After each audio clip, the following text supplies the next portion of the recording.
এই অবিশ্বাস্য ফ্রান্সকে কিভাবে থামানো সম্ভব তা যেন এখন পুরো ফুটবল বিশ্বের কাছেই এক বড় প্রশ্ন। বস্টনের জিলেট স্টেডিয়ামে বৃহস্পতিবার মরক্কোর রূপকথার দৌড় থামিয়ে আরও একবার নিজেদের অপ্রতিরোধ্য প্রমাণ করল দিদিয়ের দেশমের দল। পুরো ম্যাচ নিজেদের হাতের মুঠোয় রেখে ২-০ গোলের দাপুটে জয়ে সেমিফাইনালে পা রাখল দুইবারের বিশ্ব চ্যাম্পিয়নরা। ম্যাচের প্রথমার্ধের গল্পটা কেবলই মরক্কোর গোলরক্ষক ইয়াসিন বুনোর। ম্যানচেস্টার ইউনাইটেডের ডিফেন্ডার মারজাউই বক্সে ফাউল করলে পেনাল্টি পায় ফ্রান্স, কিন্তু কিলিয়ান এমবাপের নেওয়া দুর্বল স্পট কিকটি সহজেই আটকে দেন বুনো। এরপর আরও কয়েকটি দুর্দান্ত সেভ করেন মরক্কোর গোলরক্ষক। অন্যদিকে ম্যাচের প্রথমার্ধে নিজেকে সেভাবে মেলে ধরতে পারেননি রিয়াল মাদ্রিদ স্ট্রাইকার এমবাপে।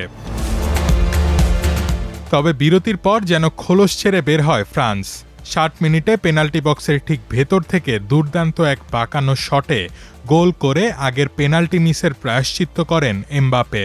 এর ঠিক ৬ মিনিট পর মরক্কোর রক্ষণভাগ ভেদ করে নিচু শটে দলের লিড দ্বিগুণ করেন বর্তমান ব্যালন ডি'র জয়ী উসমান দেমবেলে। গোলরক্ষক বুনো বলে হাত ছোঁয়ালেও বল জালে জড়ানো আটকাতে পারেননি। এই জয়ে কেবল দলই জেতেনি, ব্যক্তিগত রেকর্ডেও ঝড় তুলেছেন এমবাপে।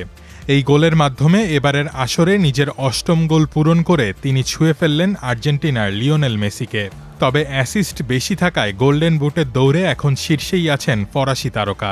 শুধু তাই নয়, বিশ্বকাপের সর্বকালের সর্বোচ্চ গোলদাতার লড়াইটাও হচ্ছে হাড্ডাহাড্ডি। ৩৯ বছর বয়সী মেসির রেকর্ড ২১ গোলের ঠিক পেছনেই এখন ২০ গোল নিয়ে নিঃশ্বাস ফেলছেন ২৭ বছর বয়সী এমবাপে। ২০২২ বিশ্বকাপের ফাইনালে পেনাল্টিতে আর্জেন্টিনার কাছে হেরে যাওয়া ফ্রান্স এখন চোখ রাখছে ফাইনালের মঞ্চে।